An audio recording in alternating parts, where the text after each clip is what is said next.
অখণ্ড মণ্ডলেশ্বর শ্রী শ্রী স্বামী স্বরূপানন্দ পরমহংস দেবের উপদেশ বাণী অখণ্ড সংহিতা চতুর্দশ খণ্ড। সাকার উপাসনা, গুরুবাদ ও জাতিভেদ। প্রশ্ন: একজনের কাছে শুনেছিলাম যে আপনি গুরুবাদে অবিশ্বাসী এবং গুরুবাদের বিরোধী, কিন্তু আপনার কথা শুনে তো ঠিক তা মনে হলো না। শ্রী শ্রী বাবামুনি বলিলেন, ভারতের মাটিতে তিনটি জিনিস বড় শক্ত শিকড় গেড়েছে: সাকার উপাসনা, গুরুবাদ আর জাতিভেদ।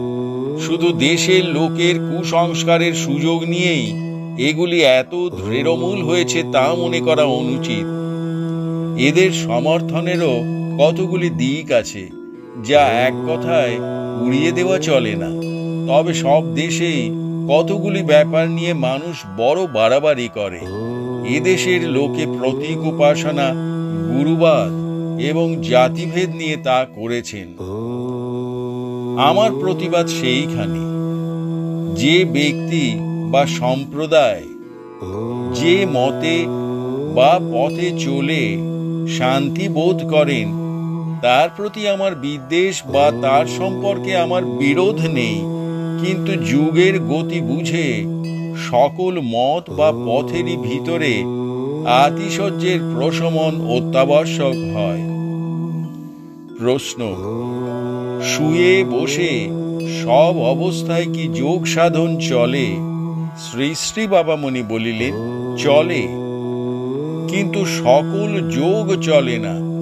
শুয়ে শুয়ে তো শ্বাসে প্রশ্বাসে নাম জপ চলে, কিন্তু ধ্যান চলে না। ধ্যান করতে হলেই মেরুদণ্ড সরল এবং অনিষ্পেষিত অবস্থায় থাকা চাই। এজন্যেই ধ্যানকালে অভ্যাসের জন্য পদ্মাসন, গোমুখাসন, উত্থান গোমুখাসন প্রভৃতি বহু আসন ব্যবস্থাপিত হয়েছে। প্রশ্ন: আসন, মুদ্রা প্রভৃতিকেও কি যোগ বলা চলে? শ্রী শ্রী বাবামুনি: না, এগুলি যোগাঙ্গ। যোগকে যা পরিবেশন করে তার নাম হচ্ছে যোগাঙ্গ। যে ব্যক্তি যোগ সাধনের জন্য আহার করে, তার আহার কার্যটিও যোগাঙ্গ। যে ব্যক্তি যোগ সাধনের জন্য শরীরকে সুপটু রাখবার উদ্দেশ্যে পরিমিত নিদ্রা গ্রহণ করে, তার নিদ্রারূপ কার্যটিও যোগাঙ্গ। কিন্তু যে কার্যে জীবের সঙ্গে ভগবানের নিত্য সম্বন্ধকে অনুভব করার সাহায্য হয়, সেই কার্য করাকেই বলে যোগ সাধনা।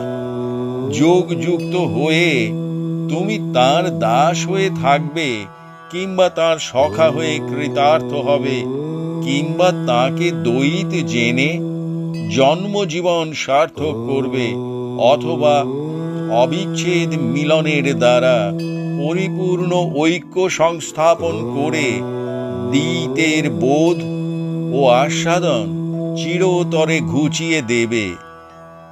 উপায়ের এই নানা বিভিন্নতাতে কিছু আসে যায় না। যে কার্য সাধনের দ্বারা কোনো না কোনো প্রকারে পরমোপাস্যের সঙ্গে উপাসকের নিত্য সংযোগ স্থাপিত হয়, সে কার্য করার নামই হচ্ছে যোগ সাধন। ঢাকা, 15ই আশ্বিন, 1341। সত্য, মিথ্যা ও লোকহিত।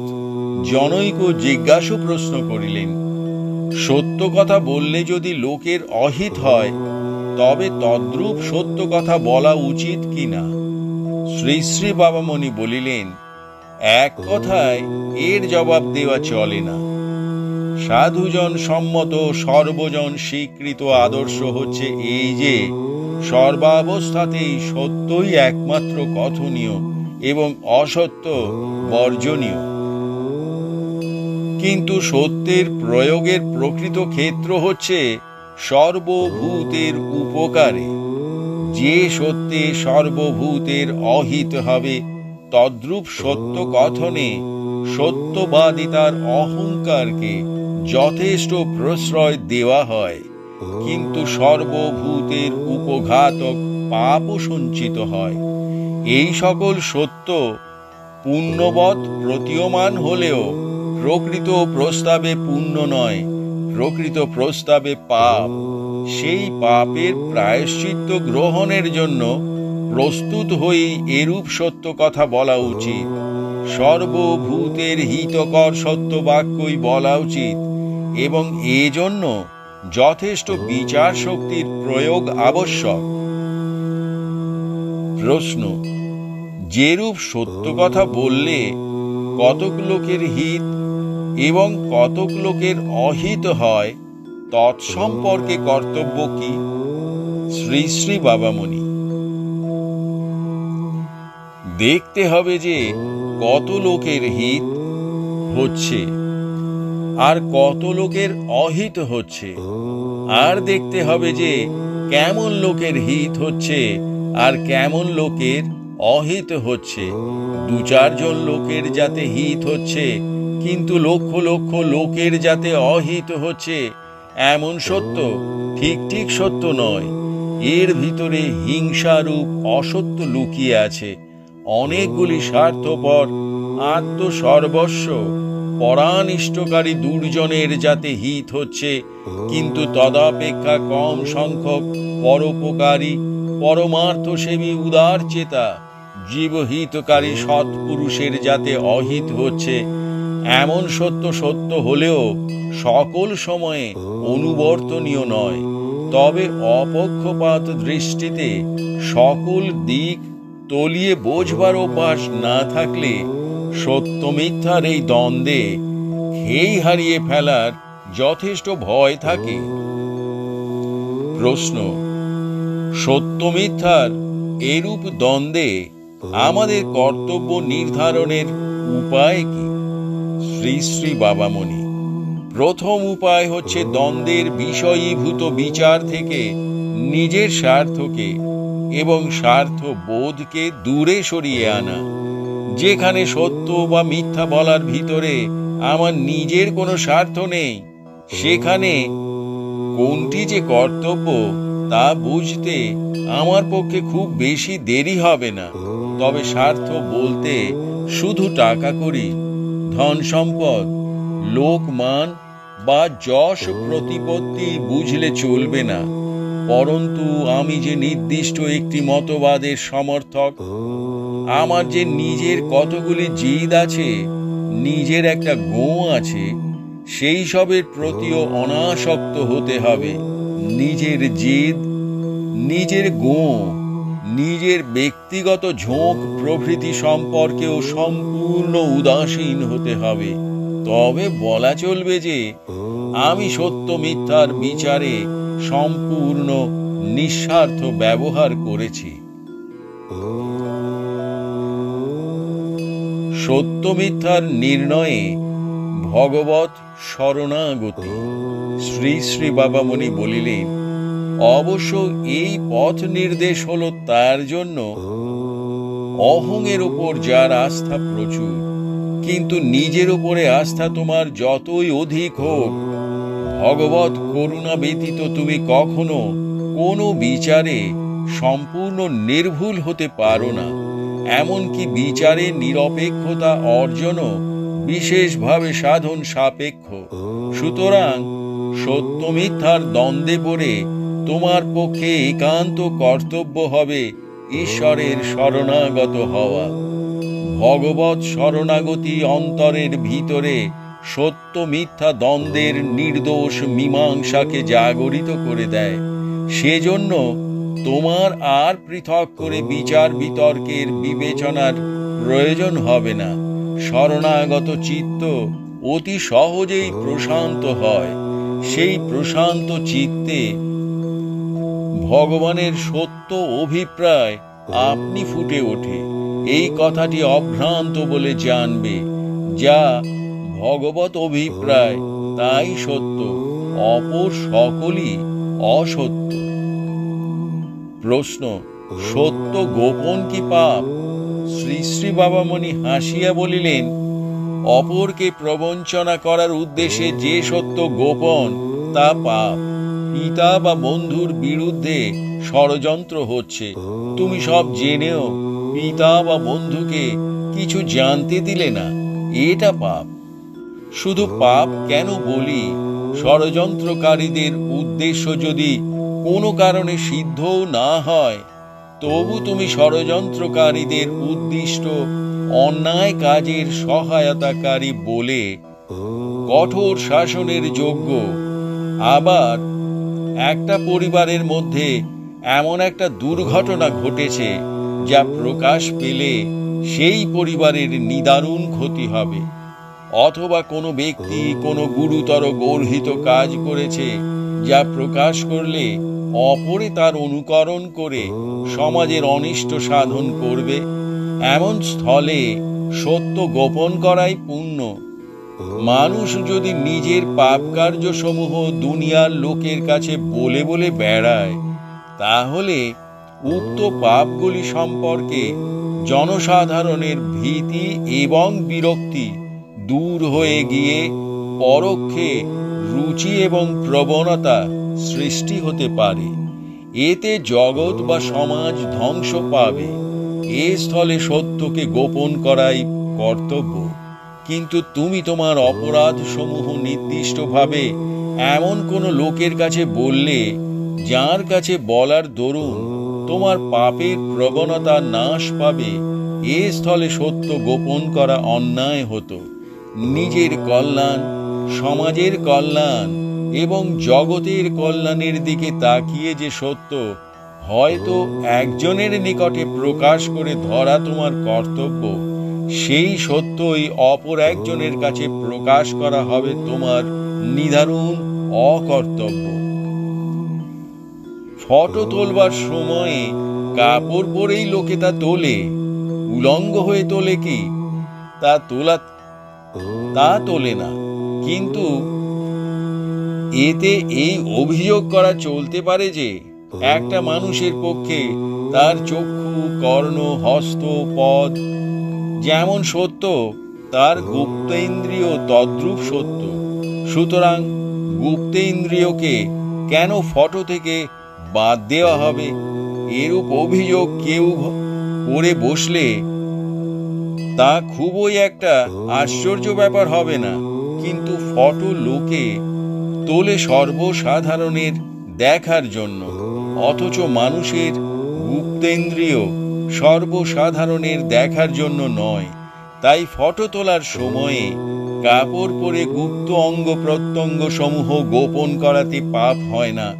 মায়ের স্তন মায়ের শরীরের পক্ষে এক অপরিহার্য সত্য, কিন্তু এই স্তন তার শিশুর দুগ্ধপানের জন্য, সর্বসাধারণের দর্শনের জন্য নয়।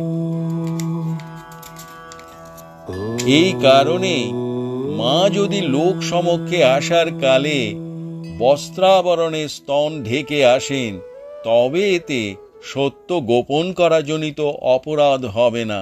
দেব দর্শনের জন্য মন্দির দুয়ার খোলা থাকে, কিন্তু কদর্য দৃশ্যে যেন লোকের চিত্তে বিবমিশানা জাগ্রত হয়, এই উদ্দেশ্যে পায়খানার গামলার নাক্কারজনক দৃশ্যকে আড়াল সৃষ্টি করে ঢেকে রাখা হয়। এতে সত্য গোপন করার অপরাধ হয় না। ঢাকা 16ই আশ্বিন 1341। ভালোবাসা জীবের স্বভাব ধর্ম।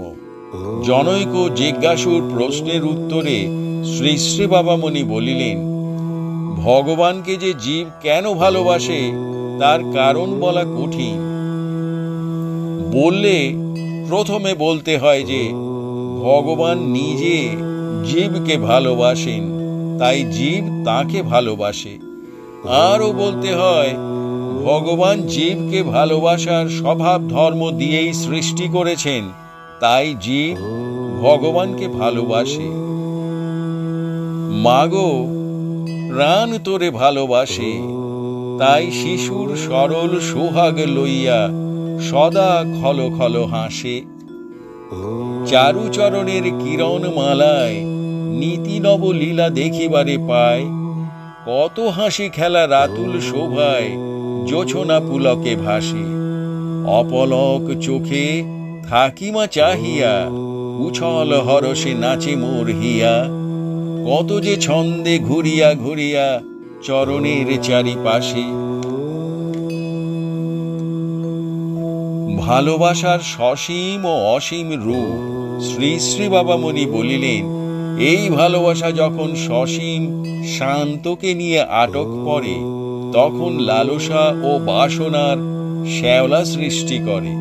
কিন্তু ভালোবাসা যখন সসীমের ভিতরেও অসীমকে অনুভব করে, শান্তের মাঝে অনন্তের স্পর্শ সুখ পায়, নাম রূপ গুণাদির পরিবেষ্টনে থেকেও নামাতীত রূপাতীত গুণাতীত পরম সত্তার সঙ্গ করে, তখন এটি জীবের সর্ববন্ধনের মোক্ষদাতা, সর্বসংস্কারের লয় বিধাতা, সর্বসংশয়ের ভয় ত্রাতা। নালপে সুখমস্তি ভূমৈব সুখম। ছোটতে এসে আটকা পড়লেই বিপদ, বৃহৎ থেকে বৃহত্তরে বৃহত্তমে যাও। তোমার স্বভাব সম্পদ ভালোবাসাকে সার্থক করো। প্রশ্ন: মানুষ, পশু পক্ষী, প্রাকৃতিক দৃশ্য প্রভৃতিকে ভালো না বেসেও কি ভগবানকে ভালোবাসা যায়? শ্রী শ্রী বাবামণি: যায়, কিন্তু সেই অবস্থাটা হচ্ছে এই যে ভগবানের সৃষ্টি ভগবানকে বাদ দিয়ে নয়। অতএব ভগবানকে ভালোবাসাই তার সৃষ্টিকে ভালোবাসার রূপ পায়। কিন্তু ভগবানকে ভুলে গিয়ে তার সৃষ্টির প্রতি যে আকর্ষণ, তাকে প্রেম বলা চলে না। সেটা নিতান্তই প্রাকৃত ব্যাপার। ভগবানে যখন ভালোবাসা আসে, তখন সেই ভালোবাসা এত বৃহৎ ও এত মহৎ হয় যে সেই ভালোবাসার আওতার নিচে নিখিল ব্রহ্মাণ্ডের সকল স্থাবর জঙ্গম জড় ও চেতনাময় বস্তু এসে যায়। নিখিল ভুবনকে ভুলে গিয়েই ভগবানকে ভালোবাসতে শিখতে হয়। কিন্তু সেই ভালোবাসার অপার্থিব ব্যাপকতা হেতু সব কিছুই ওই ভালোবাসার আশ্রয় তলে এসে দাঁড়ায়।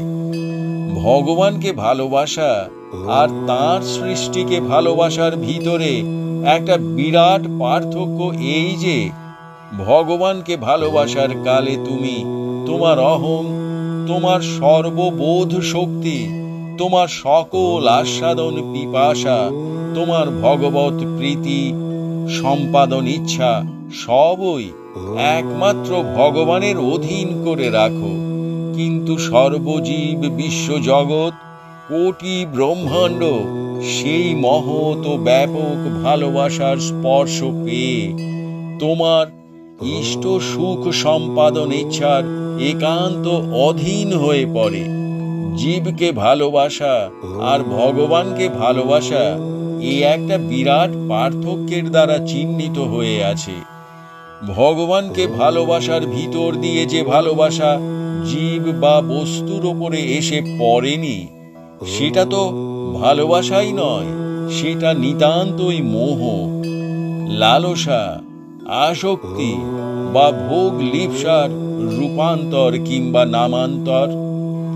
কিন্তু ভগবানের প্রতি অগাধ ভালোবাসার ব্যাপক বপু যখন এসে জীবের উপরে বা বস্তুর উপরে পড়ে, তখন সেই বস্তু ভালোবাসার মধুতে ভ্রক্ষিত হয়ে যায় এবং তোমার ইষ্ট প্রীতি বর্ধনেরই মাত্র উপকরণ রূপে নিজ অস্তিত্ব রক্ষা করে। তার স্বাধীন বা স্বতন্ত্র সত্তা অসম্ভব হয়।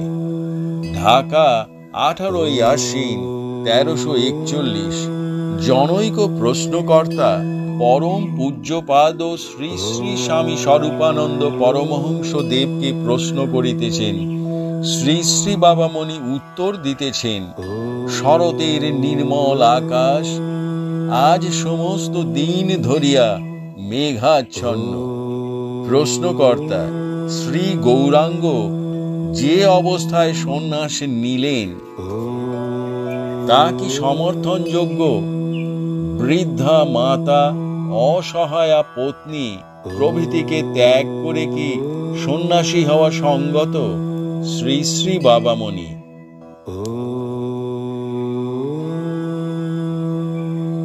সঙ্গত নয়, কারণ বৃদ্ধ পিতামাতাকে পরিত্যাগের দ্বারা অকৃতজ্ঞতা এবং অসহায়া পত্নীকে ত্যাগের দ্বারা অধর্ম হয়।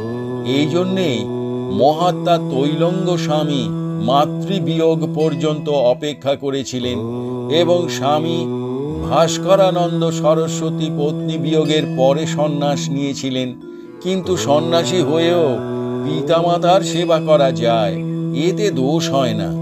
জননী স্মরণ করলে শঙ্করাচার্য তাঁকে সর্বদাই দর্শন দিতেন এবং অন্তিম কালে তিনি নিজ হাতে এসে মুখাগ্নিও করে গেছেন।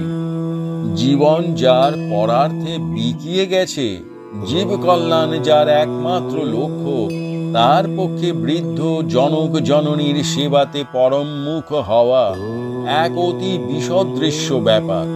বৃদ্ধ পিতামাতার প্রতি যার স্নেহ নেই, সে অপরকে কেমন করে স্নেহ করবে? আত্মরক্ষণে অক্ষম মা বাবের ওপর যার সেবা বুদ্ধি নেই, কর্তব্য জ্ঞান নেই, জগতের সেবা সে কি করে করবে? তবে যার প্রাণ অনন্তের সেবা করতে চায় এবং এরূপ সামর্থ্য নিয়েই যে এসেছে, সে পিতামাতা প্রভৃতি 2-4টি স্বজনের সেবা করে তৃপ্ত থাকতে পারে না। এমন ব্যক্তি অনন্তের সেবার সঙ্গে সঙ্গে বৃদ্ধ পিতামাতারও সেবা করেন। অনন্তের সেবায় যে আত্মনিয়োগ করে, মানব সমাজের কল্যাণে যে আপনাকে বিলিয়ে দেয়, শ্রী ভগবান তার সহায় হন। তাকে কর্তব্যের দায় থেকে মুক্ত করবার জন্য তিনি অহরহ ব্যস্ত সমস্ত থাকেন। শ্রী গৌরাঙ্গ বৃদ্ধ মাতা ও তরুণী ভার্যা পরিত্যাগ করে জীব কল্যাণার্থে সন্ন্যাস গ্রহণ করেছিলেন। তার মাতা পত্নীর সেবার ভার তৎক্ষণাৎ মানব সমাজ গ্রহণ করেছে। আজও লক্ষ লক্ষ নরনারী শচী মাতা ও বিষ্ণুপ্রিয়াজির সেবা শত উপচারে করে থাকে। অসংযমী স্বার্থপর সন্তান সংসারী হয়েও সর্বদা পিতামাতার নিকটে থেকেও তাদের কাছ থেকে শুধু নিজের সুখ সুবিধাটুকুই আদায় করে নেয়। তাদের ইহলৌকিক বা পারলৌকিক কোনো প্রকার সেবাই প্রকৃত প্রস্তাবে করতে পারে না। যদিও সাধারণ লোকে তার স্বার্থান্বেষণকেও পিতৃমাতৃ সেবা বলে সচরাচর ভ্রম করে, আর সংযমী ত্যাগী সন্তান সংসার ছেড়েও পিতামাতার সঙ্গ ত্যাগ করেও পরোক্ষভাবে তাদের সেবা করতে পারেন। নিজ পবিত্র হৃদয়ের সহানুভূতি দিয়ে, নিষ্কলঙ্ক অন্তরের শুভ কামনা দিয়ে, স্বার্থ গন্ধহীন নিষ্কলুষ প্রেম দিয়ে, লোক দৃষ্টির অজ্ঞাত সারে তাদের গোপন চিত্ততা প্রশমিত করতে পারেন, তাদের মোক্ষ পথের সাহায্য করতে পারেন। সর্বস্ব ত্যাগী মুক্ত পুরুষ সন্তানের গর্ব মোহবদ্ধ মাতা পিতাকেও মুক্তির পথে টেনে নিয়ে যায়। মাতা পিতার মুখে 2টি অন্নদানই সেবার চরম উৎকর্ষ নয়। অন্নদান ও সেবা কিন্তু সন্তানের মনুষ্যত্ব লাভই পিতামাতার সর্বশ্রেষ্ঠ সেবা। শুধু পিতামাতা বলি কেন, সন্তানের মনুষ্যত্ব লাভ সমগ্র কুলে